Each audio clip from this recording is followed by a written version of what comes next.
제가 37살 때부터 난자 보관이 했거든요. 난자 보관이 지금까지 3번, 4번 하고 그렇게 모였는데도 불구하고 잘 못 모였어요. 왜냐면 수지가 안 좋으니까 난자를 빼려고 해도 빼는 상태에서 그 난자가 죽어버리고 이런 경우가 많았었는데, 그러다가 마흔 하나였을 때 제가 생리가 제대로 안 왔어요. 산부인과에 가서 검사를 했어요. 그랬더니 제 자극 나이가 이미 48이라고 들었어요. 48이라고 하면 이제 생리가 좀 있다가 끝난다 라고 들었거든요. 그때 진짜 눈 앞에서 깜깜해졌어요. 아, 나 이제 진짜 아기를 못 가지는구나. 진짜 그날 3, 4일 동안 다른 사람이랑 이야기도 하고 싶지도 않고 되게 마음이 아팠어요. 그때 제가 생각했죠. 지금 당장 누구랑 만나서 좋아하지 않은 사람이랑 나도 일단 만나서 결혼하고 시험관이 해야 되냐, 아니면 아기를 가지는 거를 포기하냐, 그 둘 중에 하나밖에 없죠. 근데 지금 당장 좋아하는 사람을 찾아서 하는 거는 너무 어려운 거예요. 왜냐하면 제 성격이상 사랑하지 않은 사람이랑 결혼하는 거가 너무 두려웠어요. 그래서 제가 그래도 아기를 가지고 싶다라고 하는 마음으로 전자은행에서 전화하고 아기를 혼자서 키워서 싱글마마 하겠다고 생각이 선택했어요.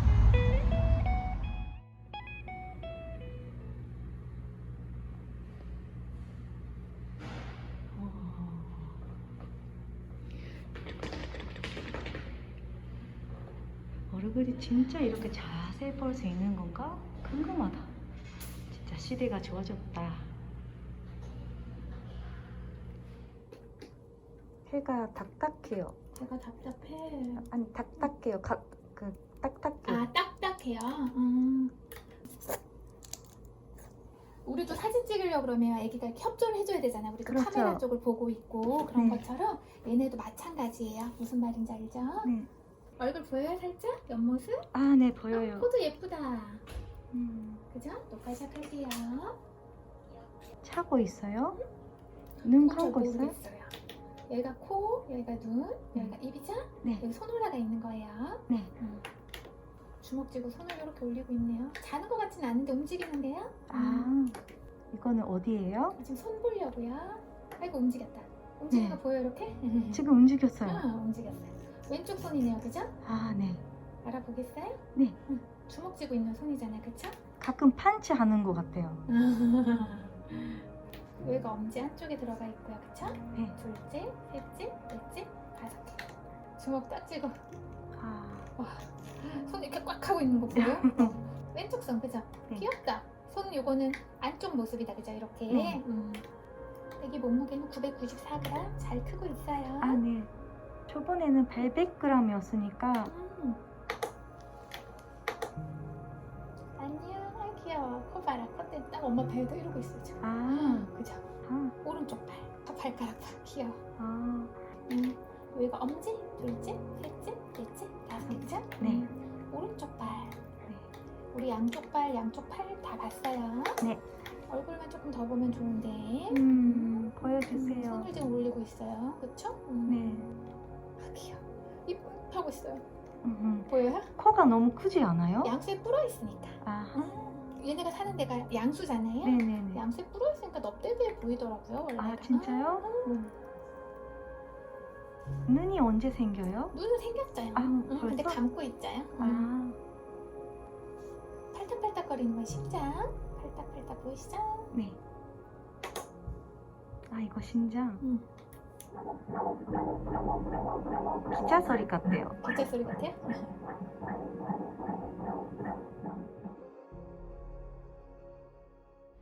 제가 입덧이 심하거나 몸이 힘들거나 이런 게는 많이 없었어요, 다행히. 근데도 노산다 보니까 그 인신 단연병 같은 거를 검사를 해요. 그러다가 걸렸어요. 저는 정말 운동하고 먹는 것도 졸졸하게 하는데도 불구하고 그 인신 단연병 검사에 걸려가지고 우리 할아버지가 단연병 때문에 돌아가셨거든요.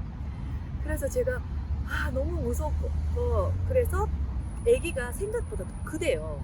근데 너무 크면 그것도 안 좋으니까 임신 단뇨병 검사를 다시 해야 돼요. 다시 하고 주사를 3번이나 4번이나 꽂고 해야 되는데 다행히 임신 단뇨병 아니어서 정말 감사했어요. 제가 지금 아침 8시 반인데 9시까지 병원에 가요. 그래서 단뇨 검사를 다시 해야 되는데 단뇨 검사를 지난주에 했을 때 140 넘는 사람이 다시 검사를 해야 돼요. 근데 제가 146여서 오늘 다시 검사를 해야 되는데 좀 걱정이 돼요. 지난주도 여기서 했는데 맞아요. 왼쪽 쪽에 혈관이 얇아서 맞아요. 잘 안 나온다고 익숙했어요. 해서 맞아요, 맞아요. 주먹 쥐었다 폈다 해주시고. 오 무서워. 무섭죠? 때릴게요. 제 콘사는 1시간 후에 다시 네, 1시간 후에 다시 또 하셔야 돼요. 그러면 이거 시약 드시고 그러면 2번, 3번? 3번 더 하셔야 되죠. 아, 이거 한번 진짜요? 하면 오 따끔하실 거예요. 따끔. 아파요. 아프다. 그러면 딱 1시간 후에 다시 하고 그 1시간 후에 다시 해요? 네. 그럼 거의 한 12시 될 것 같은데 9시, 10시, 11시, 12시. 그러면 12시 되면 끝나면 밥 먹어도 돼요? 네. 다 하시면 밥 드셔도 되세요. 이거 저번에도 마셨어요. 맞아요. 이거 네. 2배로 드시는 거예요. 두 개 마셔요? 네, 2개. 2개 마시. 당 제거이시니까. 이렇게 솔땀물 같은 맛이에요. 이게 칼로리가 어느 정도요? 칼로리는 까진 잘 모르겠고요.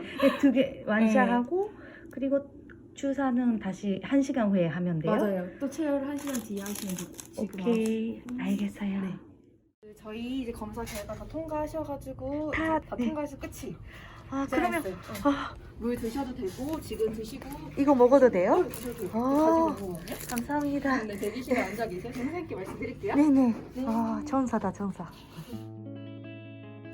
몽카니는 진짜 일주일에 3번, 4번 필라테스를 받고 일주일에 한 번 그 근육의 운동 했어요. PT 선생님이 우리 집에 오셔서 필라테스는 개인 그 방 공간이 있으니까 거기 가가지고 선생님이 해주는데 필라테스 선생님이 정말 착하시고 애 엄마다 보니까 인식하는 그 경험도 있어서 엄청 그런 거를 많이 도와줬어요. 그래서 제 전신 건강도 좋아지고 몸도 건강해져서 너무 감사해요.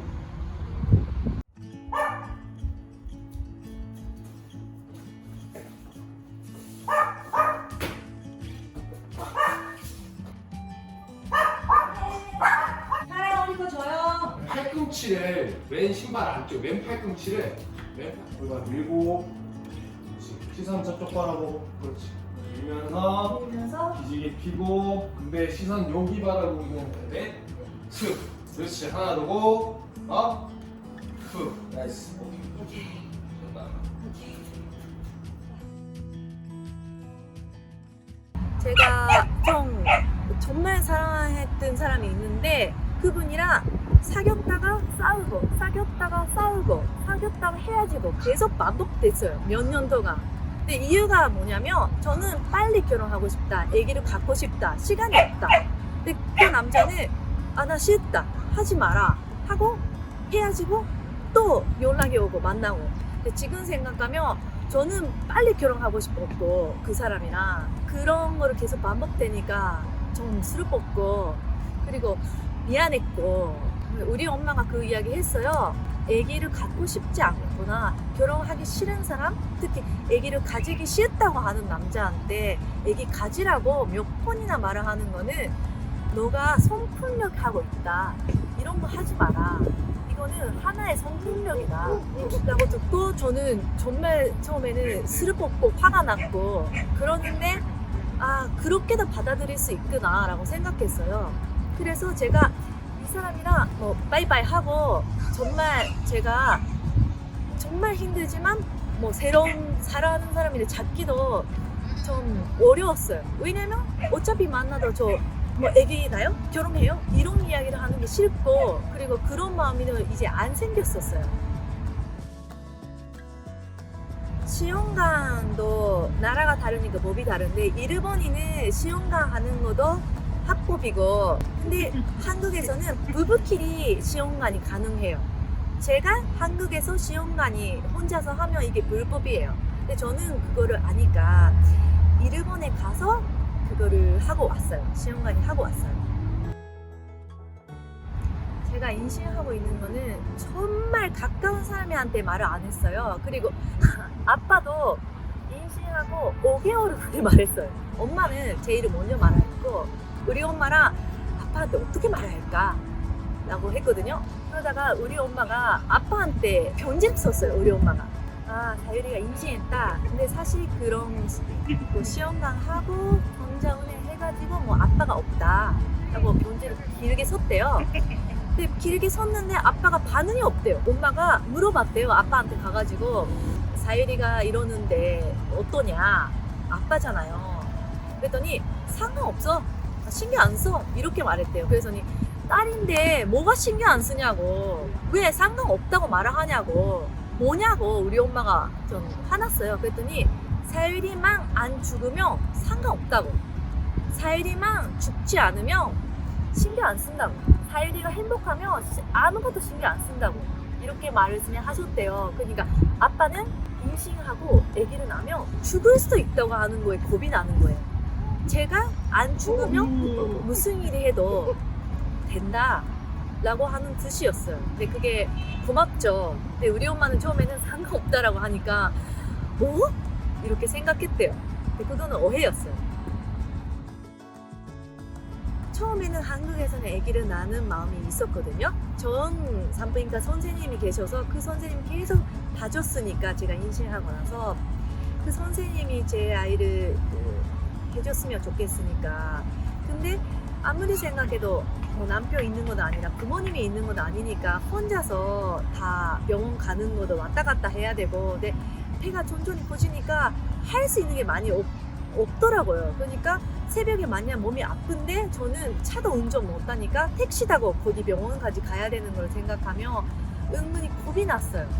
그래서 일단 일본에 가서 가족이 있는 곳에서 나는 게 좋다고 생각했어요. 그게 비난받는 게 당연한 거라고 생각해요. 저도 정말 이런 방법밖에 없어서 그러는데 사실 사랑하는 사람이랑 사랑하는 아이를 낳는 게 최고의 행복이죠. 근데 그게 그런 선택이 못했으니까 하는 건데 그래서 정말 아기를 생각한다면 아빠가 있는 거 그리고 사랑하는 사람이 아기 낳는 게 제일 좋죠. 그러니까 그 마음은 이해해요. 근데 한국에서 낙태 수술을 하는 거를 뭐 여자의 권리다 라고 화제가 됐었잖아요. 근데 저는 그런 생각이 있어요. 낙태 수술을 하는 거는 여자의 권리였으면 아기를 낳는 권리도 여자의 권리가 아닐까 그렇게 생각해요.